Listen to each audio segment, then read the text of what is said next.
Waalaikumsalam warahmatullahi wabarakatuh. Nah, sebelum kita mulai pelajaran pada pagi hari ini, untuk ketua kelasnya bisa memimpin teman-temannya untuk berdoa ya. Yuk, silahkan. Oke. Sebelum memulai pembelajaran pada hari ini, marilah kita berdoa menurut agama dan kepercayaannya masing-masing. Berdoa dipersilahkan. Terima kasih. Sebelumnya, untuk anak-anak, apakah sudah siap untuk memulai pelajaran pada pagi hari ini? Siap, Bu. Siap? Siap. Oke, sekarang siapkan alat tulis kalian. Selain itu menyiapkan materi pada pagi hari ini. Sebelumnya, seperti yang Ibu katakan pekan lalu, Ibu pernah bilang kalau hari ini kita akan belajar mengenai apa? Siapa yang tahu? Saya, Bu. Semangat sekali. Ya, jadi siapa yang mau jawab? Oke, ayo. Hari ini kita akan belajar mengenai apa? Sistem pertahanan tubuh, Bu. Ya, betul sekali. Jadi seperti yang dikatakan oleh Ayu, hari ini kita akan belajar mengenai sistem pertahanan tubuh. Nah, di sini ada tujuan pembelajaran yang akan kita capai, yaitu siswa dapat menjelaskan fungsi sistem pertahanan tubuh, kemudian dapat menjelaskan mekanisme pertahanan spesifik dan non spesifik, kemudian siswa dapat menjelaskan faktor-faktor apa saja sih yang mempengaruhi sistem pertahanan tubuh, dan ada pun mengetahui gangguan sistem pertahanan tubuh.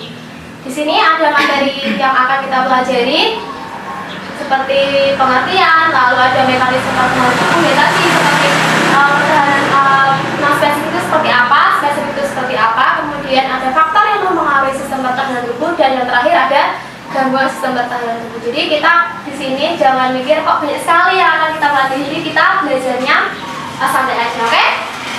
Lanjut. Nah, sebelum kita lebih inti ke materi kita, ke topik materi kita, di sini ada suatu gambar. Nah, ada yang tahu ini suatu apa? Tulang, Bu. Tulang. Ada lagi yang mau berpendapat ini apa? Gangguan, Bu. Oh, gangguan. Oke, ayo. Hasna, ini apa? Orang yang penyakitan, Bu. Oke, jadi seperti yang dikatakan oleh Hasna dan Ayu. Oke, di sini itu adalah salah satu gangguan yang kita kenal itu AIDS. Kalian tahu penyakit AIDS kan? Tahu. Sudah tidak asing ya. Jadi, Iya. seperti di sini ada kasus tahun 2010 ada seorang anak, enggak, dia sebelumnya itu dia punya orang tua, jadi sepasang suami istri itu dia itu mengidap penyakit AIDS. Jadi mereka berdua itu meninggal karena penyakit AIDS itu. Tapi dia itu punya anak yang namanya Adam Malik ini, dan ternyata anaknya ini yang berusia 5 tahun ini dia juga mengidap penyakit AIDS itu. Jadi karena adanya penyakit AIDS itu selalu menggerogoti tubuhnya, dan dampaknya itu kepada sistem kekebalan tubuhnya yang semakin menurun, dan dampaknya ke apa? Di berat badannya yang selalu menurun. Jadi begitu ya. Di sini ada sistem pertahanan tubuh. Siapa yang tahu apa sih sebenarnya sistem pertahanan tubuh itu? Jawab sepengetahuan kalian aja. Saya, Bu. Oke, Hasna apa? Sistem pertahanan tubuh adalah alat pertahanan tubuh yang digunakan untuk melindungi tubuh dari benda-benda asing, contohnya virus dan bakteri. Oke, benar sekali ya yang dikatakan teman kalian. Jadi sistem pertahanan tubuh itu seperti alat, Jadi bukan hanya pasukan yang memiliki pertahanan, bukan. Jadi tuh tubuh kita itu tuh juga canggih loh. Soalnya apa? Kita punya sistem yang namanya sistem pertahanan tubuh. Jadi tubuh kita itu bisa mengenali, kemudian menghancurkan, kemudian menetralkan benda-benda asing. Nah, dapat dipahami? Ya, di Bu. sini adakah yang mau ditanyakan? Tidak, Bu. Lanjut ya. Iya, Bu, lanjut. Nah, di sini ada pembahasan yang kedua itu fungsi sistem pertahanan tubuh. Siapa yang tahu? Bu. Ayo, ke siapa? Mempertahankan tubuh dari patogen. Oke, benar, berarti tadi malam sudah pada belajar pasti ya? Iya dong, Iya Bu. dong. Siap, mantap. Kemudian yang kedua. Saya, Bu. Oke, ayo apa? Melindungi tubuh dari suatu agen dari lingkungan eksternal. Oke, jadi fungsi yang kedua itu melindungi tubuh dari suatu agen. Lalu, Saya, Bu. oke, Hasna apa yang ketiga? Menyingkirkan sel-sel rusak, Bu. Oke, jadi yang ketiga itu ada menyingkirkan sel-sel yang sudah rusak. Itu akibat apa? Akibat yang penyakit atau suatu luka gitu ya. Iya. Terus ada yang tahu yang terakhir apa? Tidak tahu, Bu. Oke, yang terakhir itu ada mengenali dan menyingkirkan sel abnormal.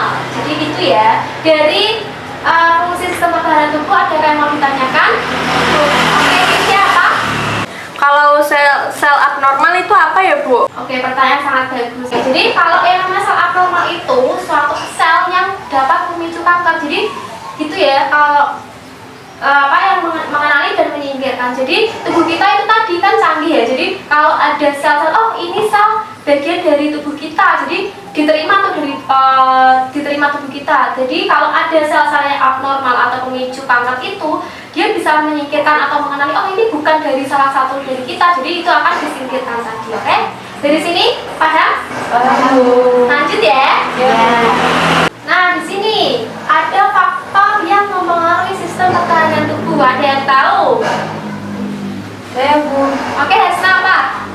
Faktor yang mempengaruhi sistem pertahanan tubuh salah satunya stres, Bu.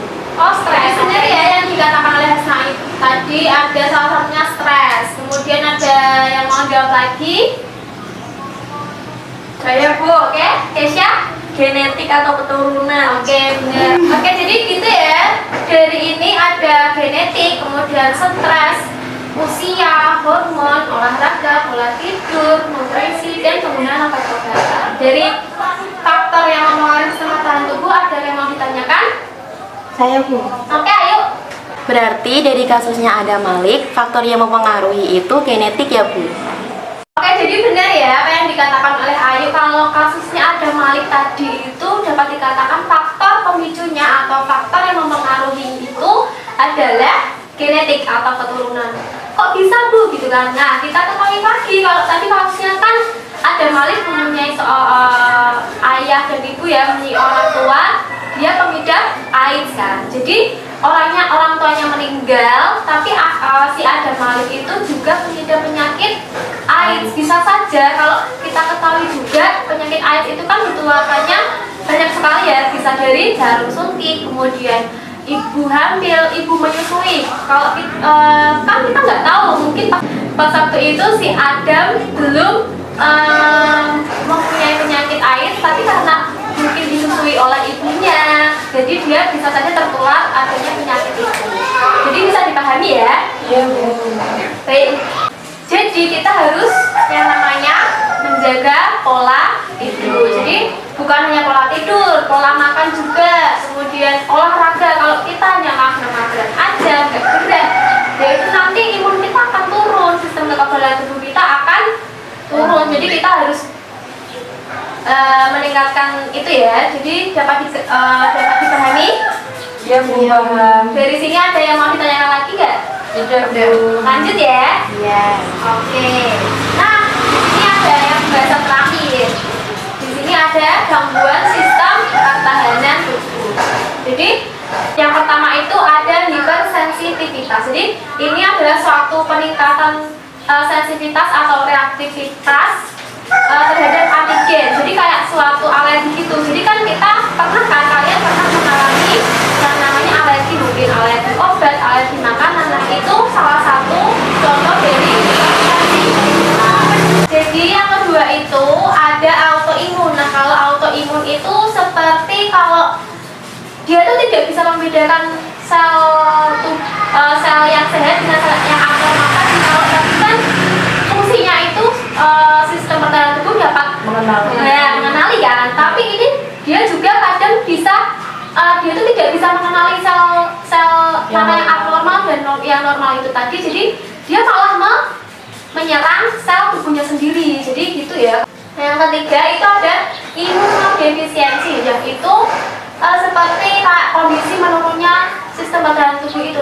Nah, kalau si imunodefisiensi ini contohnya itu tadi penyakit AIDS ya. Jadi kita ketahui, kita bahas lagi ya, kalau penyakit AIDS itu dia kan yang diserang kan sel tubuh kan ya. Nah, itu di sel darah putihnya. Jadi kalau imunodefisiensi itu contohnya itu tadi penyakit AIDS. Nah, kok bisa, Bu, gitu kan? Karena penyakit AIDS itu disebabkan oleh virus yang namanya virus, kita ketahui HIV. Kalian tahu kan? Nah, virus HIV itu atau Human Immunodeficiency Virus itu menyerang sel darah kita di sel darah putih. Nah, dalam sel darah putih itu ada Gini, Ibu tuliskan ya. Nah, dalam sel darah putih itu, misal ini ya selnya ya.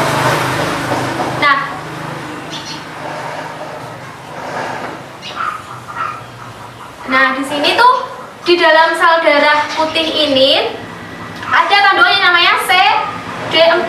Jadi HIV tadi atau virus yang disebabkan oleh penyakit AIDS itu menyerang si sel darah putih ini. Nah, yang diserang itu ya ini tadi CD4 ini yang diserang oleh HIV kan ya.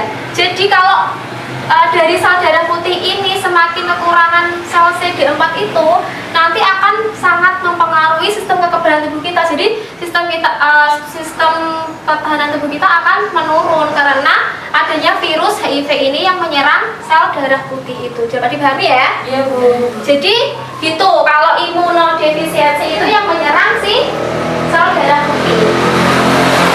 Nah, sudah selesai pembahasan kita hari ini. Dapat dipahami ya? Iya, Bu. Nah, Ibu minta nanti kalian untuk berdiskusi mengenai satu gangguan ini. Kalian tahu gangguan apa ini? Cacar air. Oke, cacar air ya.